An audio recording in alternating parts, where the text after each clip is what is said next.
观众，我们今天接发球秘籍第2集，直接南下高雄取经。喜欢我的朋友记得帮忙按赞、订阅、分享，我们立马出发，走！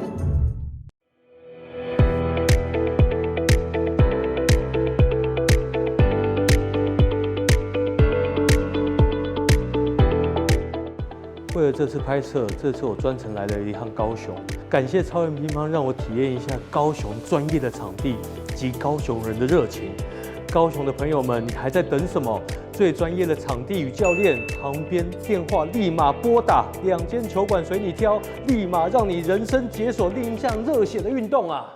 今天的主题是接发球秘技第2集，主要针对对方来的球，如果是短球，那你如何回去的球让人家不起板、不攻击，接得漂亮，甚至第3板你有抢攻的机会。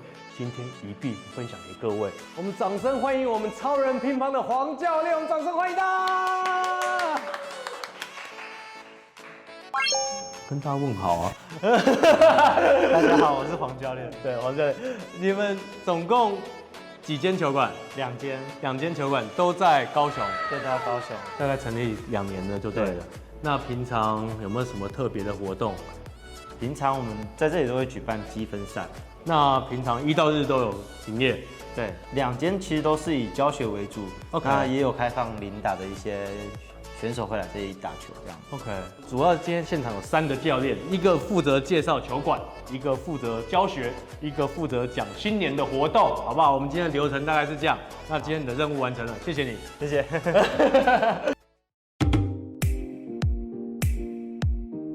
一般的职业选手呢，大部分发过来的球都会属于台内短球。那我们今天主要是针对对方发过来的台内短球，你应该如何面对？我们掌声欢迎我们李教练。嗨，杰夫。李教练，那主要分成哪几种的接发球的方式？比如说白短跟劈长，包含说侧上旋的挑球，还有包含现在最先进的拧球。拧球，对，这都是属于在台内做的事情，对不对？对。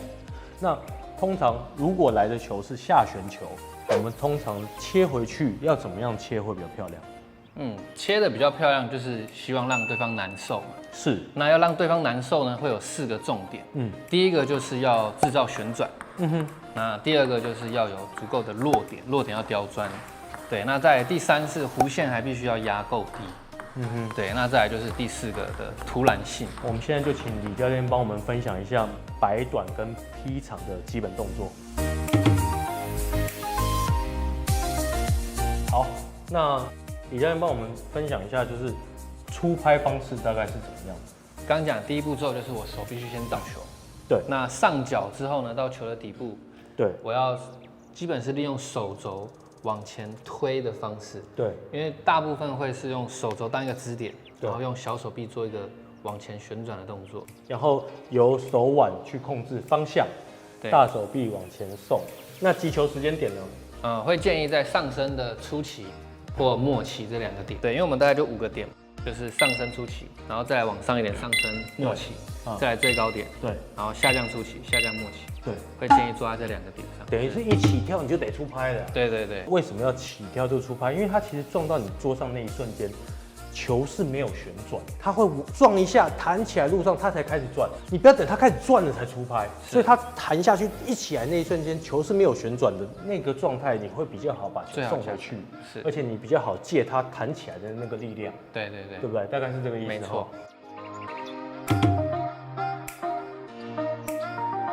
首先，第一个我们先示范下旋短球的一个白短。所以第一个步骤就是我要先手找球，那必须先找到球的底部，然后上脚。那上脚之后，我找到之后，再来就是加摩擦。摩擦球的底部边侧边一点，侧边摩擦。手肘的部分是用这边往前外面推的，配合我的拍头一点点的做。点一下的动作，因为大部分很多球友会用太多的手腕，他可能会离球比较远，比如说像这样子去做白短动作，对，那或者说他的手腕太多，其实会比较容易做被吃转，对，那我稍微走球的底部偏侧边一点点 ，OK， 那如果右手的话，可能就是反方向，像这个位置 ，OK，那我手肘往 V 字形的位置走，侧边摩擦。而且你的左脚是踏进去的哈。对。所以第一步做手找球，脚找手，然后加上我的身体压迫，加上身体去整个身体压迫。动进去，对不对？对。对，也会让对方产生一种压迫感。OK。对，如果我没有加身体加压的话，就会变成是放短球。OK。可能是放上去而已。哦，那摆短主要的特性在什么地方？比较特性就是它球弧线会比较低，那它可能也来不及上去做一个挑打的动作，它可能就会被动切让我攻击。对。那我们等一下，我们给观众看一个所谓的短切跟摆短的差异。好，如果是一般可能是放上去而已的话，短切，可能旋转没那么强。我比较偏被动的方式，哦，偏借力的方式啦，对，对不对？我要先过度上桌这样子，对，就是不要让对方拉，但是没什么旋转 ，OK， 可能还是会被打。通常这种球属于当我身体跟得不够好的时候，我就用借对方的力量回去，至少不是把球送出去给人家起板的。好，那我们现在请李教练帮我们是一个就是借力回去的，一个是摆短回去的。好，再来示范这个是加转回去的。好。加了一个摩擦，以及身体的压迫。各位观众可以看得到哈，李教练他这个摆短加转回去的会偏更低，然后旋转性又更好，然后一样是2跳哈。好，那另外一个是借力回去的哈。看起来弹跳有稍微再高一点点哈。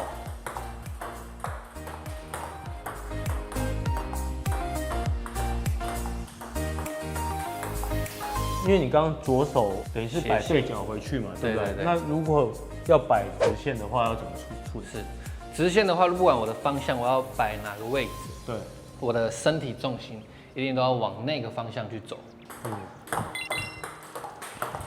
哦，我发现你的脚也是会往这个方向踏哈。各位观众应该要记得看我们一下我们的脚步哈。李教练他出去之后呢，他的左手跟左脚整个送出去之后呢，他下一个反射动作就是左脚再把重心再送回来，准备下一板。为什么脚要踏进去？一方面我把重心送过去，把力量送出去，下一个还原的动作也是靠我们的脚再把重心再还原回来。对，因为如果你用手用身体去拉，你一定会失去平衡，还原就慢了，对吧？还原就会慢哈。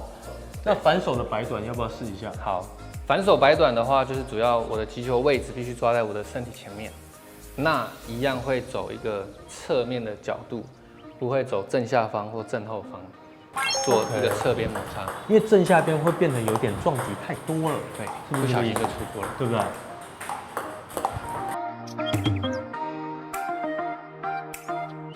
好，我们现在介绍另外一个衔接方式，所谓的劈场，对不对？那我稍微跟观众提一下，我们之前在某几集的节目里面有介绍到。球过到对方桌子之后，我们分成3个区块。那基本上你的球落在中间这一个区块，都属于比较好起板的区块，也是比较相对危险的区块。所以所谓的摆短，就是里面那一块的区域。劈长的部分就会是最边边，尤其是2脚。对。好，那我们现在介绍一下劈长怎么处理。劈长的话，它跟摆短动作其实蛮像的。对。只是在摆短上面可能会比较摩擦薄一点。那劈长的话会稍微厚一点，也就是撞击会比例高一些。那通常什么样的球可以劈？下旋为主的，比如说侧下、右侧、左侧这些侧下的球都可以劈长。起跳点也会建议在上升初跟上升末，可是有时候我可以抓在最高点戳也是可以，因为它角度最高，我最好劈下去。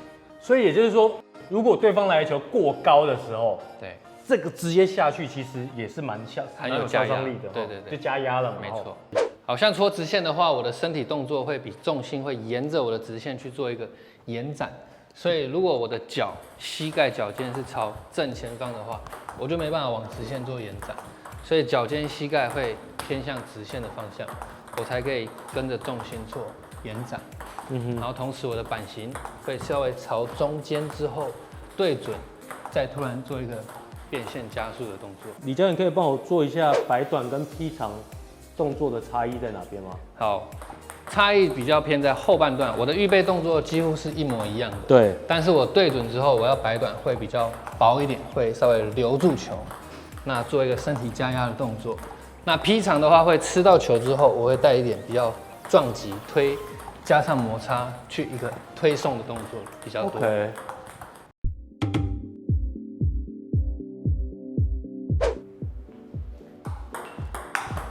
好，那他发这一颗比较，我第一时间判断的时候就感觉它是碰的，好，所以是不转，而且它弹跳也比较高，所以过来的时候我会抓一个最高点，做一个直接挑打动作。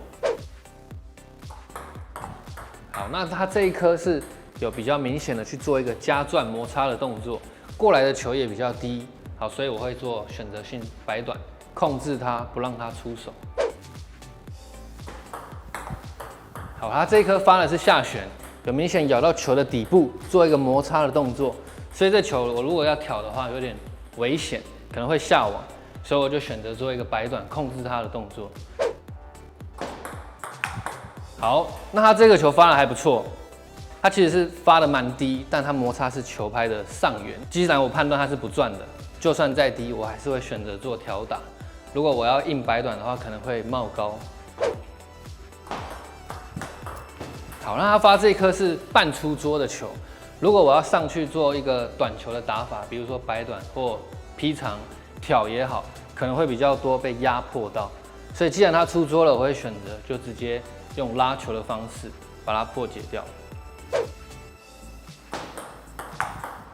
好，那如果我要挑直线的话，我的板型身体会整个再稍微转过去，面向直线一点点，再做一个出手。那前提都是我的手已经先找到球了。好，今天真的非常的开心。我们的李教练有没有什么要提醒观众朋友的？还有几个对平常比较常见的一个错误示范，是比如说我会先做一个拉手，对，再进去找球的动作。可是当我拉手的时候，可能球已经开始往下坠了，那我进去的时候它就会来不及，所以我通常会做拉停，而且我会怕它飞出去。所以我不敢做一个后续的延展动作，那其实质量就出不来，对，因为我没办法做一个后续的加转摩擦，对，所以拉停会一个很严重的失误，就是拉手这个动作。